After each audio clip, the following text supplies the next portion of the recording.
Good morning, I'm Abhyuday Shrestha, and these are the headlines for this hour. Nepal stands at the forefront on imposing taxes on the public.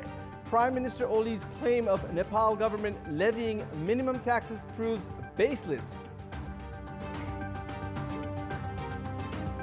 The Public Service Commission in dilemma over announcing vacancy for new employees. Government attributes difficulties related to law and management. US and China expected to impose fresh tariffs on $16 billion of each other's goods. Tit-for-tat trade war rages on. Former head of Brazil's Football Association, Jose Maria Marin, jailed for 4 years for corruption.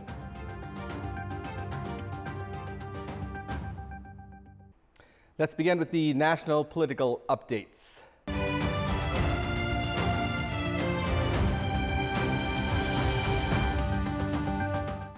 The arbitrary imposition of taxes by local governments has received widespread criticisms from the stakeholders and the public at large. However, in his recent public statement, Prime Minister KP Sharma Oli oddly remarked that Nepal has one of the lowest tax rates in the world. The Prime Minister's remark has turned out to be a straight lie because the citizens of Nepal are found to be bearing with the highest amount of taxes compared to other 6 South Asian nations.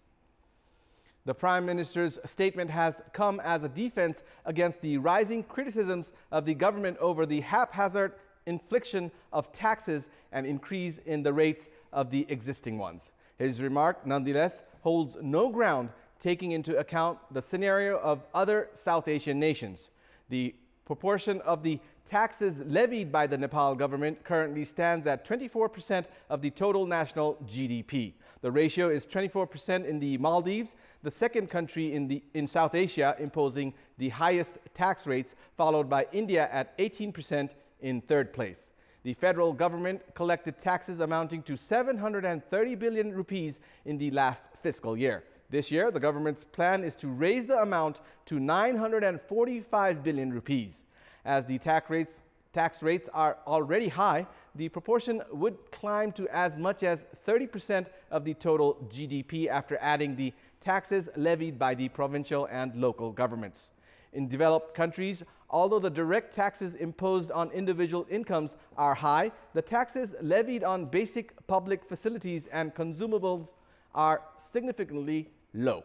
However, the portion of indirect taxes imposed on the aspects related to the public's basic expendable items and services are significantly higher compared to others. Citizens in developed countries take the paying of high amount of taxes as their pride for obvious reasons, as their governments ensure them rapid delivery of services and facilities in return of the tax they pay. The scenario is, however, completely different in Nepal, due to which the citizens are infuriated against the government's decision to impose arbitrary taxes. Even basic public facilities that are supposed to be insured by the government, like the ones related to roads, daily consumer items, health, and education, have remained to be a far cry in the country. At a time when around 700,000 youths are preparing for the examination for civil service, the government is in a dilemma regarding whether or not to publish a notice for recruitment. The dilemma is consequence of the federal government's failure in the management of the employees, delay in the introduction of the Federal Civil Service Act, and the absence of the Provincial Public Service Commission. The failure in managing the existing employee structure at the provincial and local levels has led to many government employees receiving their salaries by just signing their attendance sheets. With complications surfacing in the management of the existing employees, the government is in a state of confusion regarding whether or not to submit the required information to the Public Service Commission for the recruitment of the new employees. The Ministry of General Administration has hinted towards not announcing the vacancy for the new recruitments, citing the absence of the Federal Civil Service Act and the need for the management of the existing employees. In quite a sharp contrast, the Public Service Commission has warned of a negative impact on the administrative structure if the regular recruitment process is obstructed.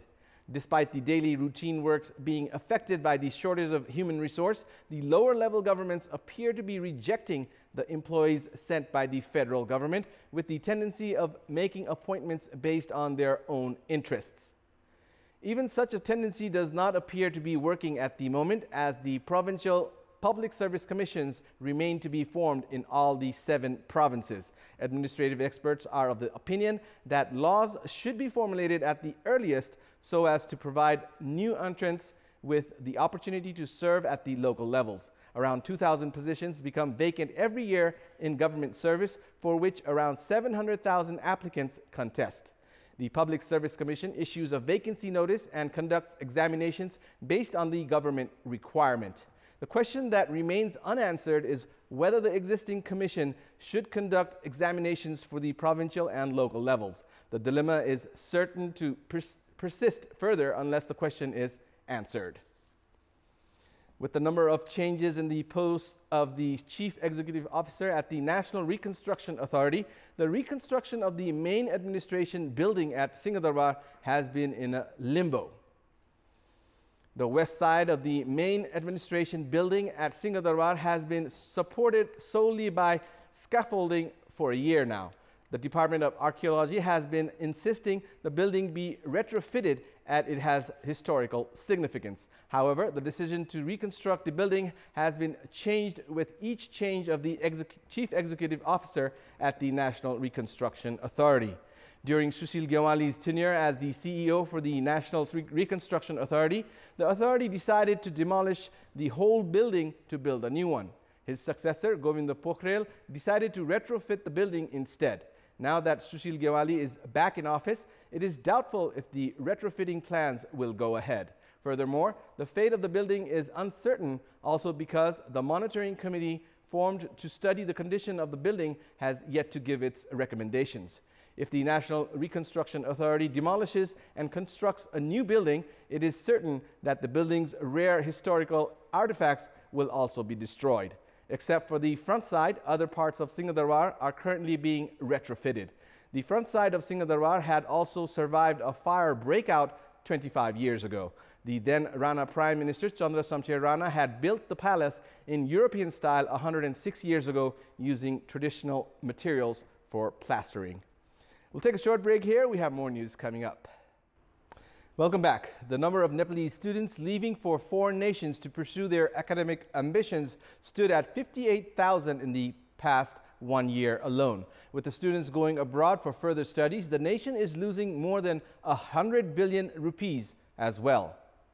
A total of 58,000 students received permission for abroad studies this year alone. The number stood at 50,600 last year and 32,500 a year earlier. According to the Ministry of Education, around 200 students receive permission for abroad studies every day. Nepalese students have so far been to 72 nations for higher studies. Out of the total students, 60% have reached Australia. Meanwhile, Japan, India, United States of America, China, Poland, Canada, and South Korea, among other nations, follow Australia in the list. Students who reach India to pursue higher education without taking the permission are not included in the government records. The lack of quality education in the country, political instability, lack of employment opportunities, among others, are the reasons for students leaving for abroad studies. A large chunk of national money is also exiting the nation, with the increasing trend of students leaving Nepal to study elsewhere. With 2 million rupees on average being spent by a student annually, the total amounts to more than 100 billion rupees every year.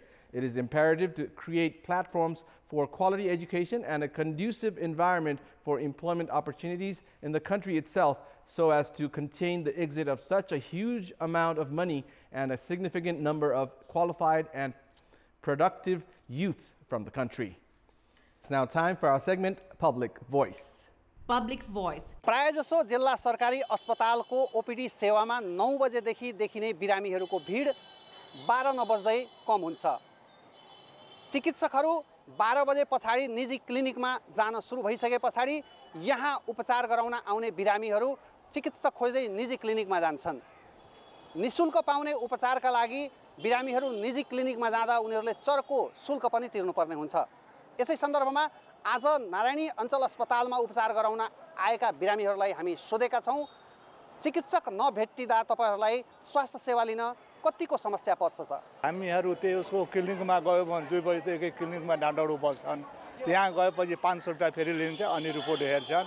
यो अन्याय त भएन नि, यो धेरै ठुलो अन्याय भयो, यो डकैती भयो। डाक्टरहरूको लापरवाही हो, व्यापार हो। आफ्नो क्लिनिकमा त्यो अलिकति यो सरकारीमा आएर अलिकति त्यो चेक गर्ने, अब बढी प्राइभेटमा आफ्नो क्लिनिकमा बोलाउने। रिपोर्ट हेराउन जाँदाखेरि चाहिँ डाक्टर भेटाउँदैन, त्यो क्लिनिकमा जानुपर्छ। क्लिनिकमा चाहिँ जाँदाखेरि रिपोर्ट हेराउँदाखेरि त्यहाँ उहाँहरूको स्टाफहरू भन्छ कि पुर्जी कटाएर आउनुहोस्, अनि पुर्जी कटाएर फेरि लाइनमा लाग्नुपर्छ। टाढाबाट आउँछ उपचार गराउन, यहाँ आउँदा चाहिँ डाक्टरहरूसित भेटघाट हुँदैन। 12 बजेपछि तपाईँ खोज्नु भयो भने कुनै डाक्टर पनि भेटिनुहुन्न।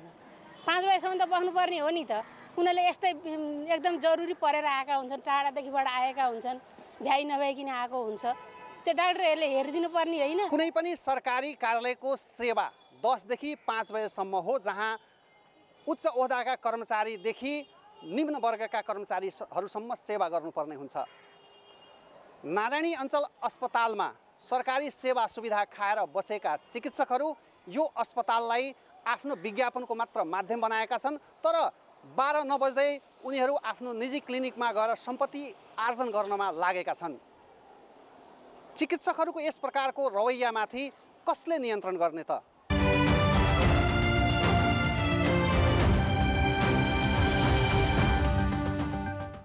It's now time for our segment Public Pulse, where you text us with your opinion. Public Pulse. And here's the question: why is the trend of students pursuing their academic ambitions in foreign nations on the rise? Your options are A, in search of quality education, B, employment opportunities, and C, following the trend. The voting is on. Type NEWS, select your option A, B, or C, and send it to 34001 to share your opinion with us. And it's time now for sports news. Sports news. Kamal Bahadur Adhikari has set 3 national records in weightlifting at the Asian Games, while other Nepalese athletes have failed to live up to the expectations. 42-year-old Kamal broke his own previous national record set 7 years ago. Kamal Bahadur Adhikari set a new national record in the men's 69-kilogram weight category by lifting 119 kilograms in snatch, breaking the previous record of 118 kilograms set at the Grand Prix held in Lalitpur 4 years ago. Likewise, Kamal lifted 160 kilograms in clean and jerk, breaking the record of 155 kilograms, which was set at the Beijing Olympics in 2008.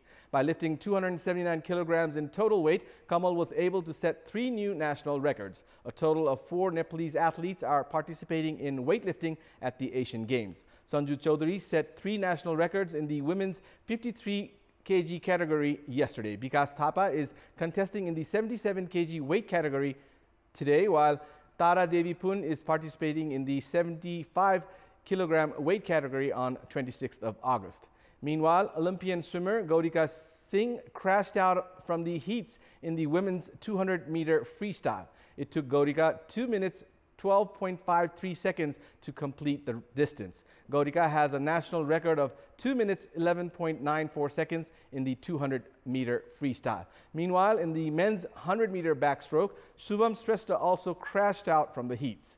Despite finishing third in his heat, clocking 1 minute 11.37 seconds, Shubham failed to progress to the next round. In Taekwondo, Bir Bahadur Mahara crashed out from the quarterfinals of the men's under 63 kg category, losing to Bakhtiaru of Kazakhstan. Bhupen Thapa was also defeated by Ramesh Hussain of Afghanistan. Meanwhile, in men's volleyball, Nepal lost to Chinese Taipei in 3 straight sets. Nepal also failed to win any medal in paragliding and was ranked 8th in team events. And now, before wrapping up, here's a look at the top stories one more time. Nepal stands at the forefront on imposing taxes on the public. Prime Minister Oli's claim of Nepal government levying minimum taxes proves baseless. The Public Service Commission in dilemma over announcing vacancy for new employees. Government attributes difficulties related to law and management. US and China expected to impose fresh tariffs on $16 billion of each other's goods. Tit-for-tat trade war rages on. And former head of Brazil's Football Association, Jose Maria Marin, jailed for 4 years for corruption. And that's all for the moment. Our next English bulletin will air at 11 this morning. Keep watching Kantipur Television HD for more news and entertainment. Thank you for watching. Have a good morning.